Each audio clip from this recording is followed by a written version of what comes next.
Hey, it's Pius. Thanks for listening. And especially thank you to my individual supporters on Patreon who absolutely make it possible for me to do this engineering education hoopla that I like to do.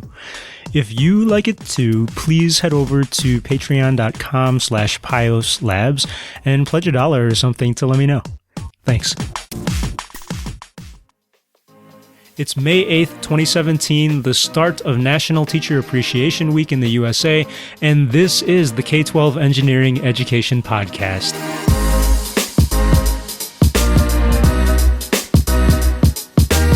Teachers don't always get thanks from their students. They don't always get feedback on how their kids are turning out, and if they do, it might be years or decades later. For those of you teaching possible future engineers, well, consider this episode a bit of an early thank you. I'm your host, Pius Wong. 5 engineers working today in different technical fields all told me about their favorite teachers growing up and what made them so great. I wanted to share a little of what they said.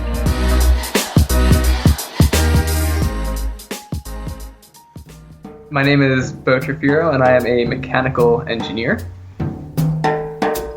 So my name is Divya, and I am a bioengineer working as a systems engineer in healthcare products in Seattle.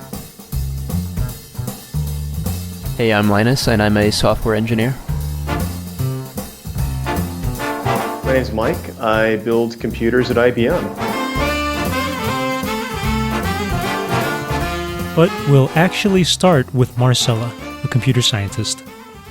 In high school, I had a teacher. His name was Mr. Medina, and he was the computer science teacher. And prior to meeting him, I was really into, I played clarinet, and so I was really into music, and I thought I was going to go into music and become a music teacher. But when I met him in 11th grade, he had already known my uncle. Apparently, they had been roommates in college. It was a strange coincidence, but he recognized my last name, and he was like, oh, you know, you're this person, come join my computer science class. And I was like, okay. I joined his class, and he was always trying to get a lot of like young women especially young women into computer science. That was like a thing he specifically looked out for. So like he wanted to always make sure his computer science classes had, you know, young women and young men. Turned out I was kind of just naturally good at the computer science because of my math background. So then he encouraged me to, you know, start competing with computer science in UIL. What's UIL? I forgot what it stands for, but it's like this extracurricular you do on weekends where you can go compete in any subject, really, like computer science. Yeah, he just really encouraged me to do that, and I just kept like actually enjoying it, and I had never really been exposed to that type of, like that form of math, I guess, because in a way it is mathematics. I ended up getting a degree in computer science, and I was hired right out of college as a developer. When was that again, in high school? It was pretty late. It was already my junior, maybe senior year. Oh, wow. It was late for me. So I was set on being a music teacher. That's interesting, because you were probably already looking at college and all that stuff. Yeah. And so he changed your path for real. Yeah, he did. I don't know, he opened that, I guess, that realm up to me, and I really went with it. So I really, like, I look back and I think, like, it was Mr. Medina who, you know, pushed me in the direction of wanting to study computer science and go that route.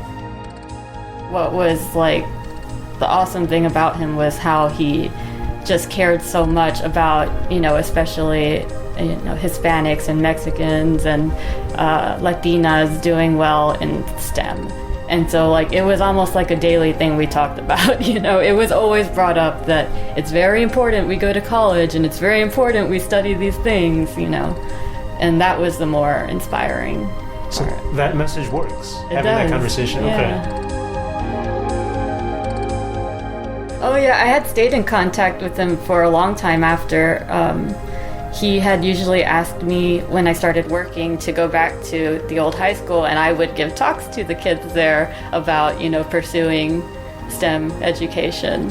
And I did that for several years until I moved to Austin, and we kind of lost contact then. But I just hope he's doing well and continuing to... I'm sure he's retired by now. I mean, he was already an older man even when I was there, Yeah. So I know, I miss him, and I hope he's doing well.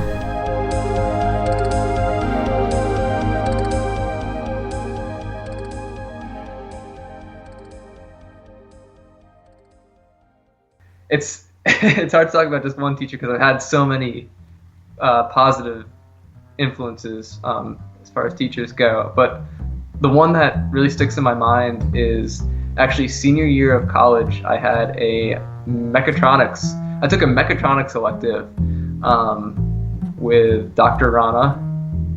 The reason I thought he was such a great teacher is because he didn't tell us everything we had to do. Everything was very open-ended. It was a project-based class, and it was here's an Arduino, like some wheels, a little like chassis, and some other electronics boards. Go make this work on Wi-Fi or over Ethernet. That was the assignment. Yep. And that's it. Like you can come to me with questions, but you can't say like, oh, how do you do this? Wow. And how did that go? The project actually went I learned so much because I had no idea. The reason I took the class was because it was kind of something that I really had no idea how software and electronics. I had an idea, but it wasn't a strength, software and electronics for me. My focus in school was actually like thermal fluid systems, and this just totally changed my perspective on robotics and software and all that. And that particular project actually went pretty well. We actually didn't get the Wi-Fi working. We got it working over Ethernet, which was like the main thing. But we had some issues with the router. We just ran out of time at the end. We knew if we had more time, we could finish it. But just the amount I learned in that class, and the kind of like the meta skills I learned in that class, like how to learn and approach software and robotics, and just other more general projects like that was priceless. Thank you. I hope you're doing well. It was an amazing class, and I hope you're still teaching.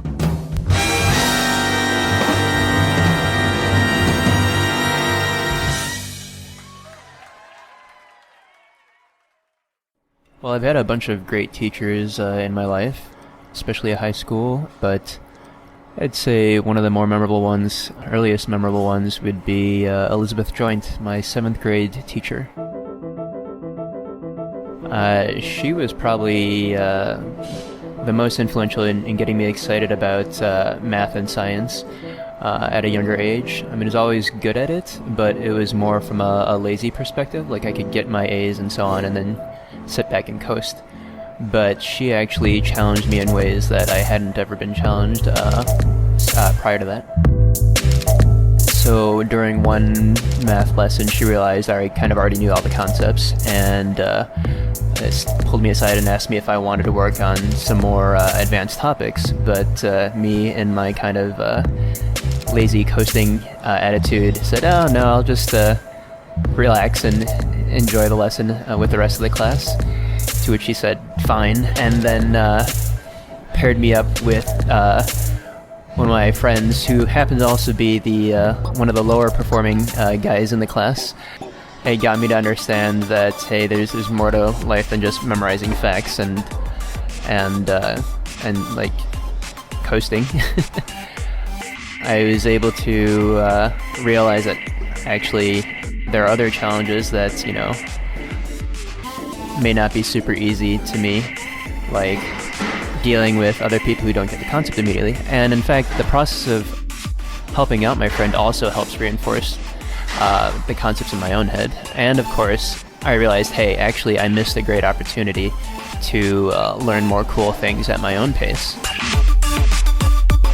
The way she approached teaching math and science in general was much more enthusiastic and engaging, and like even incorporating math concepts in the art class that she taught for us was really cool.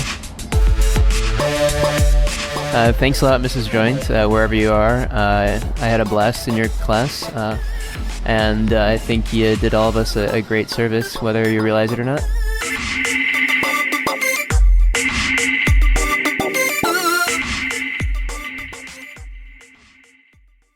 So I'm actually a computer engineer by degree, but a lot of the stuff I do is on the software side of the house.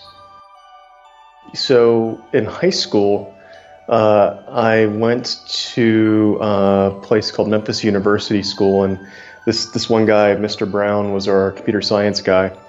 And I still remember the day that I transferred into that, kind of sitting down in the computer science lab and not knowing anything about what they were doing, but knowing roughly what the problem was, and kind of seeing him explain it and kind of realizing, oh, this is kind of cool. You know, some number of years later, I'm still doing that today. Well, it was kind of interesting, right? So when we'd go through classes, it was kind of neat to be able to sit down and kind of work through something and figure it out and actually implement it for real by yourself.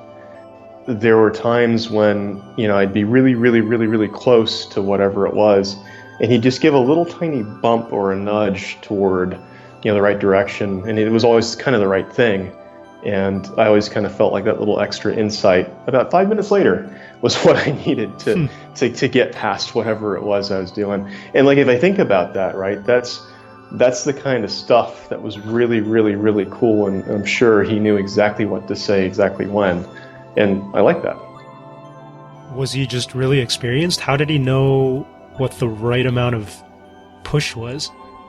Yeah, that's really difficult. Like, that's one of the things I struggle with, because like for me, I've been, you know, I work at IBM, and I've been working here for maybe 11 years, and I'm at this point where I still do hardcore, you know, I still work in a lab, I still go pull stuff, and, you know, build machines and stuff, but I also have to go do things with, you know, talking with people and trying to explain things to people. So I think for him, like, I think a lot of it was his experience. I mean, he was a programmer before he became a teacher. He helped build up the computer lab in the school, so he still kind of stayed hands-on with it, and, you know, he stayed in contact with industry, which I thought was really cool. So we probably once a year would have someone come in and do a talk, and it'd be someone from, you know, Microsoft or some other big name company.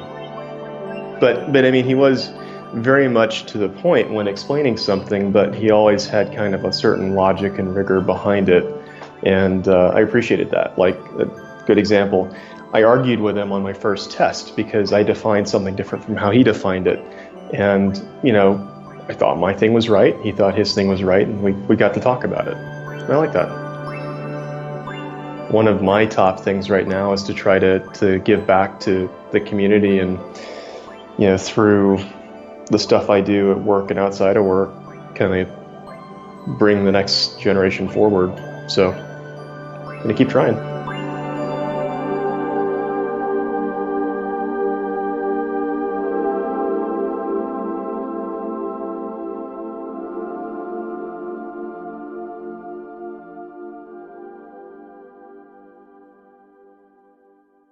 As a systems engineer, as a role in industry, what we do is we take a look at the entire product that we are trying to develop, and we have to take a look at the entire system, and we have to understand how all the pieces fit together.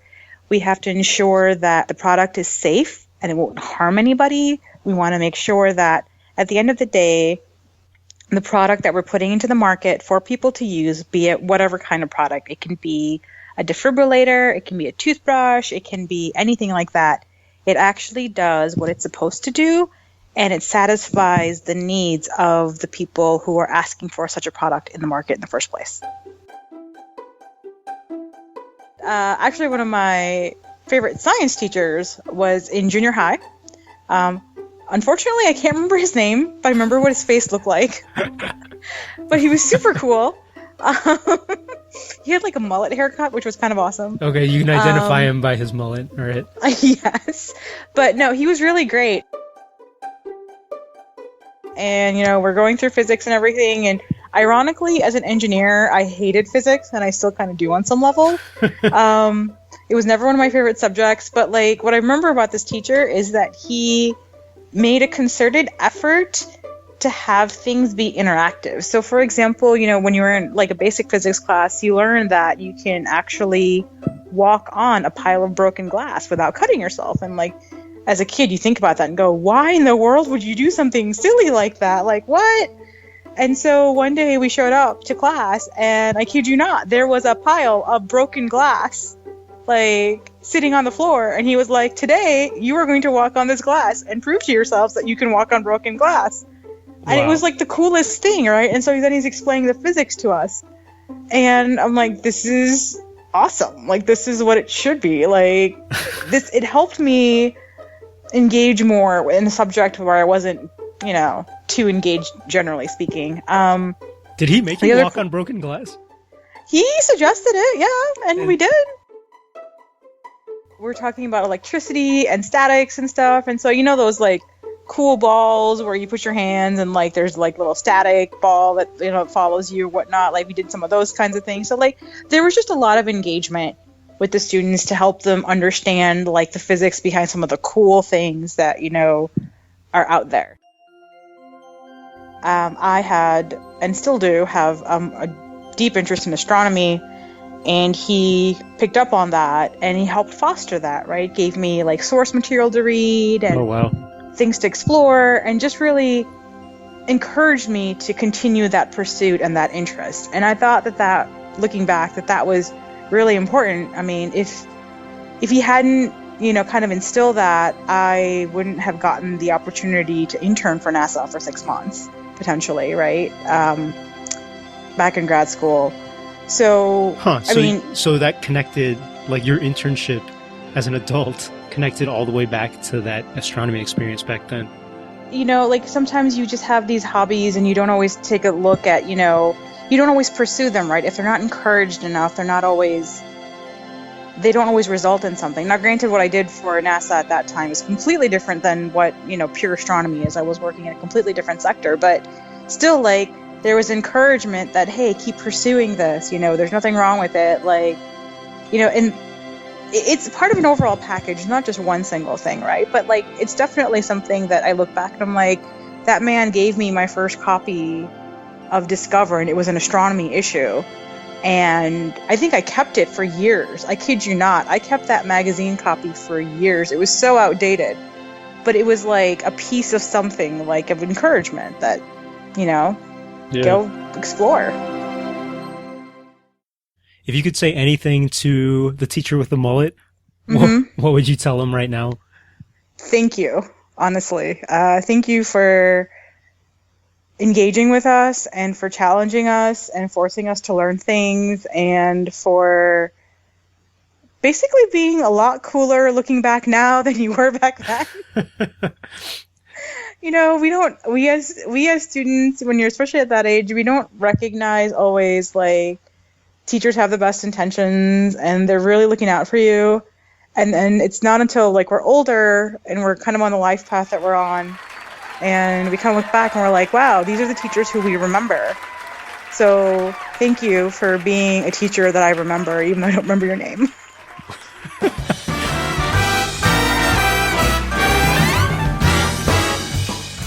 We have teachers here who encouraged, challenged, inspired, called out BS, and truly cared. There are so many more teachers out there doing that today, educating engineers, inventors, designers, and problem solvers of the future. Hats off to all of you. Thank you to engineers Bo, Divya, Linus, Marcella, and Mike for sharing.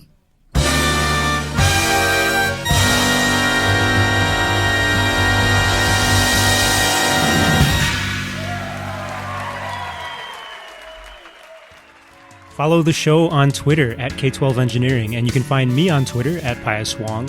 Subscribe to and share the show however you get and share your podcasts, and please write a review. That'll help others find the show. All the details are at www.k12engineering.net. Our closing music today is from When You Go by Steve Combs under a Creative Commons Attribution license. The K12 Engineering Education Podcast is a production of Pios Labs, and you can support Pios Labs at www.patreon.com/Pios Labs.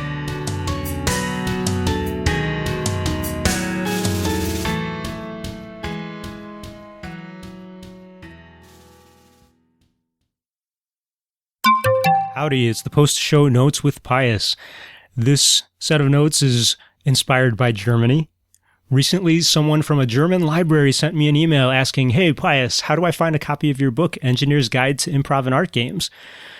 And I was not expecting an email from Germany, but I told them you can go to the German version of Amazon. That's amazon.de, go Deutschland, and they could get a print and ebook copy. And so today, in Germany somewhere, you can hold a physical copy of my book and learn all about applying the creativity of improv to your engineering design processes.